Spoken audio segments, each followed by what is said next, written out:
Vamos lá. Então, só recapitulando as semelhanças deles, tá? Para a gente entrar na outra parte, né? Recapitulando, a primeira semelhança dele é que eles foram escolhidos por Deus. Segunda, ambos receberam a mesma promessa, né? Ambos receberam um chamado enquanto serviam, né? Nenhum deles foi chamado na preguiça.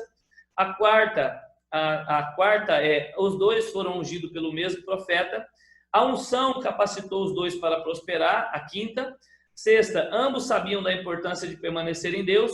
A sétima, ambos escolheram formar liderança e um exército.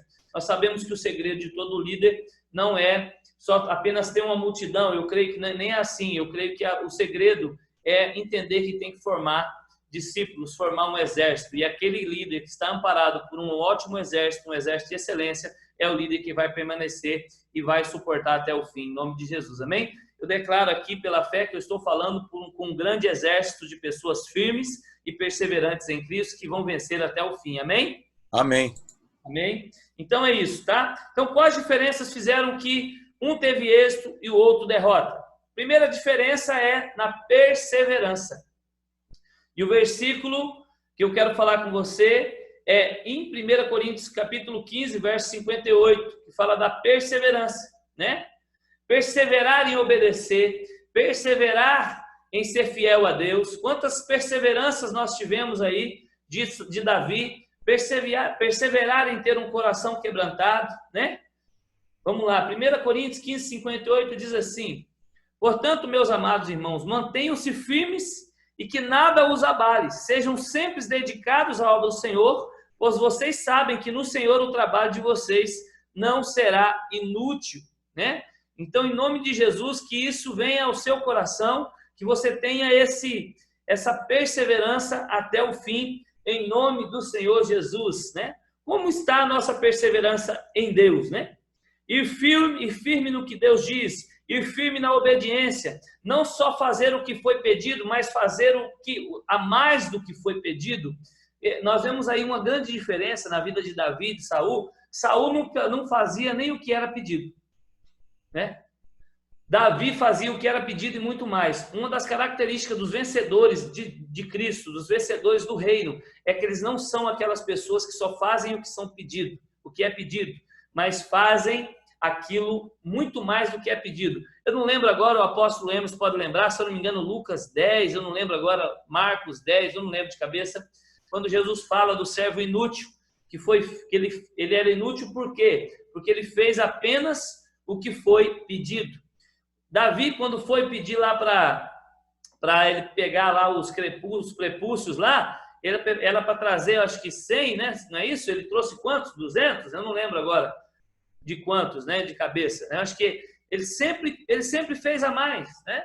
Então, um bom discípulo, uma pessoa que vai vencer até o final, é aquele que sempre faz a mais, é aquele que sempre anda uma légua a mais, aquele que sempre anda um pouco a mais, ok?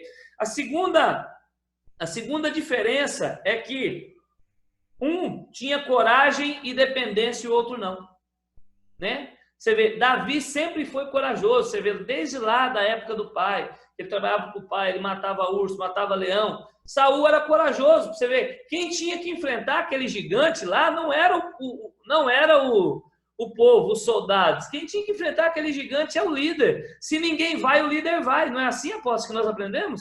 Se ninguém faz, o líder faz. É isso aí. Aqui na igreja eu ensino assim, por que nós colocamos um cargo de liderança? Ministério de limpeza, nós temos um ministério de zeladoria na igreja. Por quê? Que tem que honrar os líderes, porque se ninguém for, se todo mundo do grupo falar hoje não dá para ir, quem que vai? O líder do ministério de limpeza. Se o pastor resolver falar assim, olha gente, eu vou fazer uma escala de pregação e de repente dá errado e os caras que foram pregar ou as irmãs que foram pregar não foram, quem que vai pregar? O pastor. Então eu ensino aqui na igreja que o líder ele tem que ser honrado, ele tem que ser muito respeitado, porque se ninguém for, ele vai. Então, se na sua célula você incumbir alguém de fazer algo, se ele não fizer, você tem que fazer. Então, eu creio, né, no meu pouco entendimento, não tenho essa experiência vasta que nem o apóstolo Emerson, que a diferença aqui foi o seguinte, que esse gigante era para Saul. Esse gigante era para ele. Está entendendo? Esse gigante, se ele tivesse derrotado, só por que ele não derrotou esse gigante? Porque ele não vivia na dependência de Deus. Isso aí eu estou É um pensamento meu, você não é obrigado a ter isso como uma doutrina, uma regra de doutrina na sua vida, tá? Isso é um pensamento meu. Eu penso que se ele tivesse coragem e independência de Deus, ele tinha enfrentado o gigante, porque o gigante não estava afrontando só o povo de Israel, estava afrontando o Deus de Israel. E quando, meu irmão, o cara afronta o Deus de Israel, pode ser qualquer um que ele vai. Se ele for no nome do Deus de Israel, não tem capeta que segura, não tem capeta que vem para cima da gente. Amém? Alguém crê nisso? Diga glória a Deus. Amém? Seu glória a Deus pode ser com a mão, tá? A outra coisa que eles tinham, a terceira coisa que eles tinham de diferença, é que um tinha quebrantamento, o outro tinha remorso. Né? Davi, quando foi confrontado no seu erro, lá no meio da sua vida, ele teve quebrantamento. Ele não ficou se justificando, ele se arrependeu na hora, ele se jogou no chão na hora, né? Já Saul, o comportamento de Saul era diferente. Ele não se quebrantou diante de Samuel. Ele teve remorso, ele não se arrependeu, né? Ele fingiu um falso arrependimento, sabe para quê? Para que Samuel andasse com ele. Ele fala assim, ó, Samuel, tudo bem, então tá bom, eu errei mesmo, ó, mas fala para o povo ali, fala para o povo que você está comigo. Saul gostava de viver de status. Deus não anda com quem quer viver de status. Deus Deus, deixa eu melhorar essa frase aqui, que tá vindo um WhatsApp do céu aqui agora, tá? Deus, ele não liga para as suas desculpas, para o seu remorso. Deus liga para um coração quebrantado, um coração contrito e um coração totalmente arrependido, tá? Deus não vai andar com você só para fazer bonito, tá? Muita gente só quer saber de Deus na hora de aparecer na frente de algo. Deus não aprova esse tipo de coisa. Saul queria que Samuel viesse com ele só para mostrar que Samuel estava com ele, mesmo ele desobedecendo a Deus. Então, as nossas desculpas nos atrapalham. Davi era quebrantado, tá? Nós vemos em vários versículos falando sobre isso. Ele se arrepende e para de fazer. Que o arrependimento é isso. Arrependimento é metanoia, mudança de mente. Se eu me arrependo, eu vou fazer de tudo para que aquilo não venha, para que eu não venha me repetir naquele sentimento, naquela atitude, naquela ação, tá? Outra coisa, a diferença que eles tinham também nos relacionamentos. Davi, ele tinha relacionamentos duráveis e relacionamentos que não eram por interesse. Saul só tinha relacionamentos por interesses. Tá? Se agradasse a ele, bem. Se não agradasse, ó, babau. Tchau para você. Tá? Davi era diferente. Nós vemos também, nós vemos ali na questão de relacionamento de Davi com Jonatas, né? Essa aliança de relacionamento foi algo tão importante que mesmo depois que Davi não defendia mais de Jonatas, nem da família de Saul, Davi cumpriu com a sua palavra, ou seja, uma pessoa que chega até o fim, uma pessoa que vai vencer até o fim, é uma pessoa de palavra, é uma pessoa que não tem relacionamento só por interesse. Você conhece alguém que só tem relacionamento por interesse? Sim ou não? Será que tem pessoas assim dentro da igreja? Será que tem pessoas dentro da igreja que só querem estar ali só para receber aquilo que os irmãos têm? Porque tem pessoas que são assim. Quando falamos quando há uma orientação para tomarmos cuidado lá sobre os lobos em pele de ovelha, não é lobos em pele de pastor, não, é lobo em pele de ovelha. Tem muitas ovelhas dentro da igreja que estão vestidas, muitos lobos que estão vestidos de ovelha. Sabe por quê? Porque sabe que o irmão confia, porque sabe que o irmão acredita, né? Sabe que o pastor vai dar credibilidade, sabe que o pastor vai acreditar, mesmo que todo mundo não acredita, mas se o pastor pisar na bola, acabou. Porque ele não está interessado no relacionamento de intimidade e seriedade, ele está interessado naquilo que o outro tem para te dar. Pessoas que têm o comportamento de Saul, que chegam no final da sua vida e não prevalecem, não vencem, são pessoas que, quando o outro não tem nada para dar para ele, quando o outro erra uma vez com ele, ele abandona. Quando o pastor não fala a sua língua, não fala aquilo que só te agrada, ele abandona. Esse tipo de pessoas são pessoas enfadadas, já decretado o fim dela no fracasso. Mas eu declaro em nome de Jesus que não tem pessoas à minha frente que vivem de interesse. Tem pessoas na minha frente que são de honra, que estão no momento bom, que estão no momento ruim, que estão quando o pastor está falando palavras de bênção, mas também estão quando estão sendo confrontadas. São pessoas que perseveram até o fim. e você vai terminar a sua vida em nome de Jesus, com vida longa, riqueza e honra, em nome de Jesus. Amém? Tem alguém que recebe aí? Glória a Deus. Amém? Glória a Deus. Davi tinha aliança de amizade com Jonatas, né? Nós vemos também a quinta diferença entre ambos, que Davi era de honra e Saul não era de honra. Saul respeitava a autoridade só quando era pertinente a ele. Para pessoas como Saul, profeta e feiticeiro têm o mesmo valor. Saul só obedecia à autoridade quando era pertinente. Quando não era pertinente, ele mandava matar. Se a autoridade não falasse aquilo que ele ouvia, que ele gostava, ele mandava matar, né? Então, para Saul, profeta e feiticeiro tem o mesmo valor. Pessoas como Saul são assim. Enquanto Samuel profetizou o que ele queria, estava tudo bem. Quando ele não prestou mais, ele correu para a feitiçaria. Será que na igreja tem gente assim? Que só quer ouvir aquilo que gosta? Davi continuou com Natã, mesmo quando ele confrontou e não achava ruim ser confrontado. Olha a diferença dos dois. Na realidade, o verdadeiro discípulo ele vai ser mostrado, sabe na hora? Que hora? Na hora do confronto. É na hora que o seu pastor falar para você, né? Na verdade, nós temos que ter pastores que nos confrontam. Eu tenho certeza que o apóstolo Emerson ele não passa a mão na sua cabeça no seu erro. Eu sou um pastor que a minha característica é confronto e muitos não aguentam isso, mas mesmo assim, graças a Deus, a Igreja de Cristo tem crescido aqui em Moarama. Porque eu não sou aquele cara que se você tiver de mau hálito perto de mim, eu não vou falar. Eu não sou aquele cara que se você tiver com catinguinha de asa, eu não vou falar. Eu não sou o cara que se você estiver falando uma palavra errada, por mais que eu não tenha o meu português totalmente correto, eu não vou falar.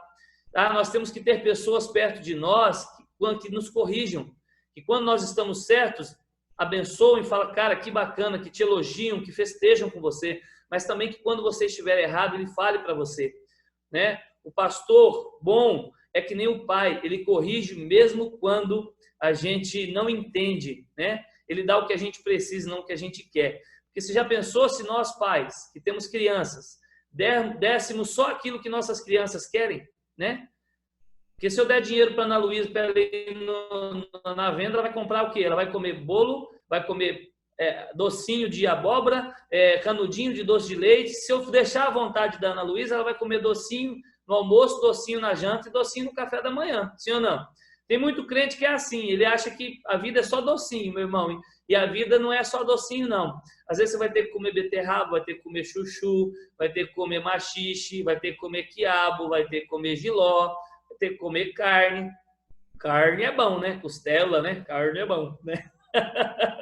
Mas tem dia que vai ser picanha e tem dia que vai ser colchão duro, e daí? Não é verdade? Nós não vivemos na realidade, nós temos que aprender isso, né?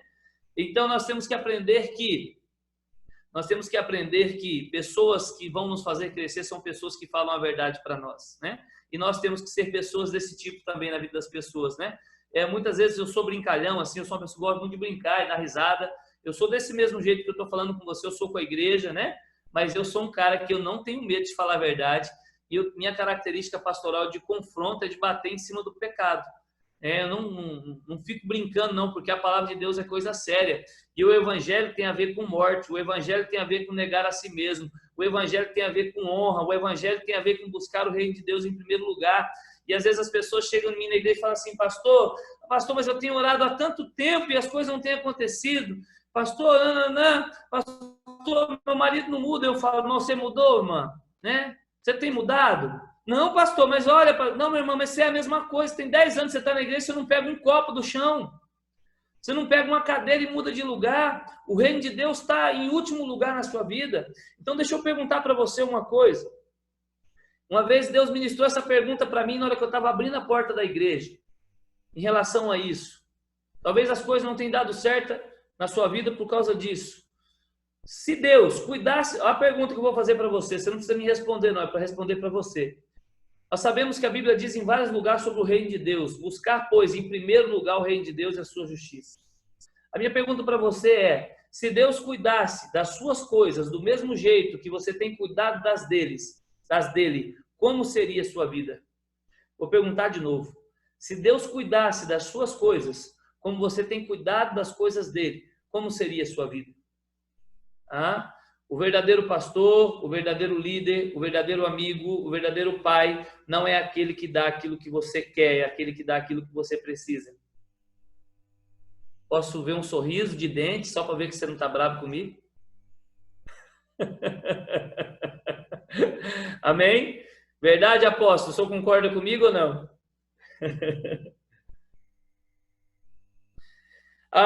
A sexta coisa é convicção. Saul não tinha convicção. Quem não tem convicção não investe no seu chamado. Saul nunca deu nada do que era seu para o seu chamado. Nem quando ele foi chamado, ele tinha uma oferta para dar para o profeta.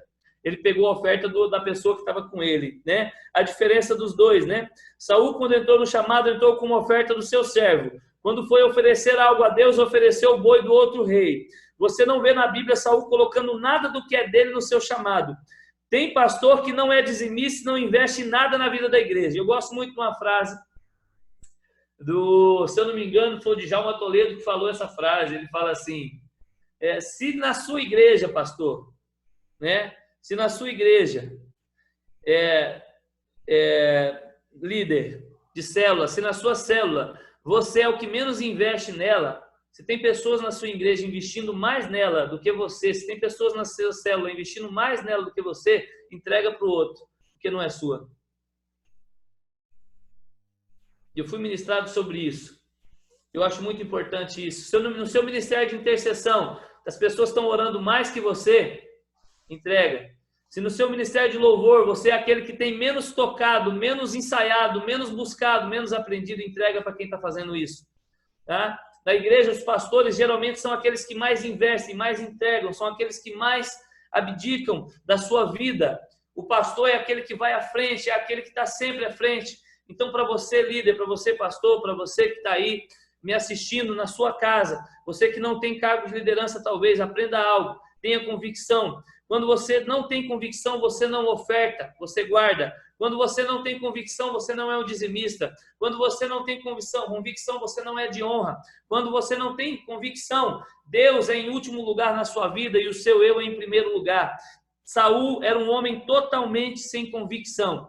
Então, em nome de Jesus, eu quero ministrar para você que você vai ser uma pessoa perseverante, em nome de Jesus, que você vai ser uma pessoa com coragem e independência de Deus, que você vai ser uma pessoa quebrantada, que tenha quebrantamento no seu coração, que você não vai ser uma pessoa de relacionamento só por interesse, que você vai ser uma pessoa de honra, que você vai ser uma pessoa de convicção no seu chamado, e em nome de Jesus, você vai até o final, e você vai terminar muito melhor do que você começou. Não importa como você começou, não importa como está o seu meio hoje, eu quero declarar que você vai terminar bem, qualquer que seja o seu ministério, qualquer que seja a sua faculdade, seu casamento, o seu relacionamento, em nome do Senhor Jesus Cristo, porque melhor do que começar bem é terminar bem. Essa é a minha palavra e eu quero encerrar por aqui. Não sei se eu posso orar ou se nós oramos depois, apóstolo. Você deve orar. Nós estamos ansiosos pela sua oração. Querido. Essa é a minha luta diária. Eu sempre, quando penso em tomar alguma decisão, eu vejo se eu não estou indo pelo meu coração ou pelo aquilo que Deus me chamou. Tá? A Bíblia diz em Jeremias que o nosso coração é enganoso e perverso. E nós temos que tomar muito cuidado quando nós vamos tomar decisões. Não podemos tomar decisões em nossas emoções. Por isso que muitos casamentos acabam. Eu acabei de discipular um pastor agora que estava tendo um trabalho muito abençoado em um lugar, estava indo tudo bem, de repente, por causa das suas emoções, saudade, nostalgia, começou a querer abandonar aquilo.